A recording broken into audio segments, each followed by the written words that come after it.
ท่านนายกรัฐมนตรีได้รายงานแผนพัฒนา5 ปีครั้งที่10 2026-2030 ซึ่งรัฐบาลได้กำหนดทิศทางการพัฒนาโดยเน้นใส่การสร้างเศรษฐกิจเอกราชเป็นเจ้าตนเองรักษาความมั่นคงทางด้านเศรษฐกิจมหภาคควบคุมเงินเฟ้อส่งเสริมการผลิตและพัฒนาทรัพยากรมนุษย์ท่านสอนไซศรีพันดอนนายกรัฐมนตรีได้รายงานในกล่องประชุมใหญ่ครั้งที่12ของพรรคป่าสำหรับแผนพัฒนา5 ปีครั้งที่10 2026-2030 รัฐบาลได้กำหนดทิศทางการพัฒนาโดยเน้นใส่การสร้างเศรษฐกิจเอกราชเป็นเจ้าตนเองรักษาความมั่นคงทางด้านเศรษฐกิจมหภาคควบคุมเงินเฟ้อส่งเสริมการผลิตการค้าและการลงทุน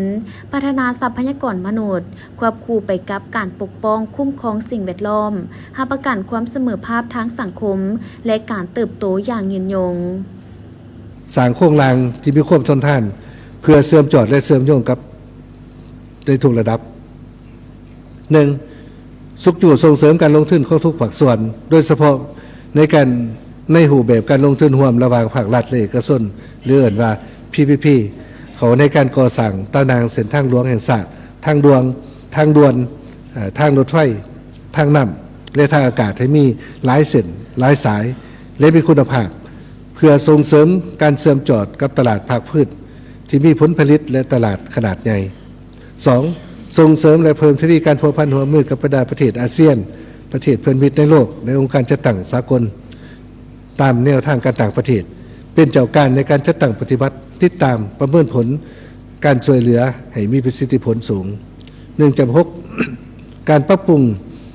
การคุ้มครองบริหารภาครัฐ 1. หันเป็นทันสมัยในการคุ้มครองและบริหารรัฐคนขว้าและจัดสรรทุนห้อนให้ชัดเจนและเหมาะสมสำหรับแขนง ICT และคนขว้าเพื่อการพัฒนาปรับปรุงการบริหารรัฐให้มีความโปร่งใสหลายขึ้นและสามารถตรวจสอบได้นายกรัฐมนตรีกล่าวอีกว่าในระยะ5 ปีผ่านมาแม่นได้สุมใส่ปฏิบัติมาตรการต่างๆเพื่อฟื้นฟูเศรษฐกิจโดยสุมใส่สุกยู่การผลิตและการบริการให้สืบต่อขยายตัวเป็นต้น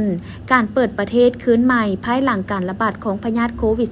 -19 การสุกยู่ส่งเสริมการผลิตเพื่อทดแทนการนำเข้าและส่งออกติดพันกับการปล่อยสินเชื่อเพื่อฟื้นฟูเศรษฐกิจการปฏิบัติโครงการทดลองแห่ธาตุการส่งเสริมการท่องเที่ยวการปรับปรุงการบริการขนส่งภายในและต่างประเทศและอื่นๆเฮ็ดให้เศรษฐกิจสืบต่อขยายตัวอย่างต่อเนื่องรวมยอดผลิตภัณฑ์ภายใน GDP ขยายตัวเฉลี่ยในระดับ